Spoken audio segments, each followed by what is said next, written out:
आपल्या ज्या मोटरसायकल आहेत, आपल्या ज्या गाड्या आहेत, त्याच्या ज्या नंबर प्लेट आहेत, त्या नंबर प्लेट आता बदलायच्या आहेत. आता ती HRSP जी नंबर प्लेट आहे ती कोण लावणार आहे? ते गुजरातची कंपनी आहे. तीच कंपनी गुजरातला पण देणार आहे आणि आपल्याला पण देणार आहे. गुजरातच्या तिथं असणाऱ्या मोटरसायकल चालकाच्या नंबर प्लेटला, तो गरीब माणूस आहे, त्याला 160 रुपये लावले जाणार त्याच कंपनीकडनं. आणि महाराष्ट्रामध्ये तीच कंपनी मोटरसायकलला किती रुपये लावणार आहे? तर 520 रुपये लावणार आहे. प्लेटवाली एक बातमी खूप मोठ्या प्रमाणात चाललेली आहे.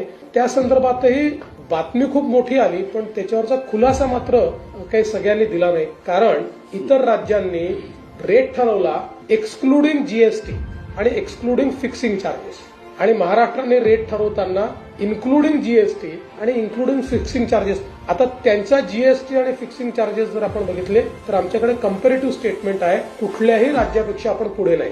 सगळ्या राज्यांचे कम्पेरेबल रेट्स आपल्या रेटमध्ये एखाद दोन याच्यात तर 5-10% काही राज्यांपेक्षा कमीच आहोत आपण. त्यामुळे मला असं वाटतं की हा विषय समजा टू व्हीलर करता आंध्र प्रदेश 451 आहे, बिहार 451 आहे, गोवा 465 आहे, गुजरात 468 आहे, त्याच्यानंतर हरियाणा, हिमाचल प्रदेश, कर्नाटक 451 आहे, मध्य प्रदेश, मेघालय, एनसीटी, दिल्ली 465, 468 आहेत, ओडिशा तर 506 आहे, चंदीगड यूटी पण 506 आहे, वेस्ट बेंगॉल 506 आहे, महाराष्ट्र 450 आहे.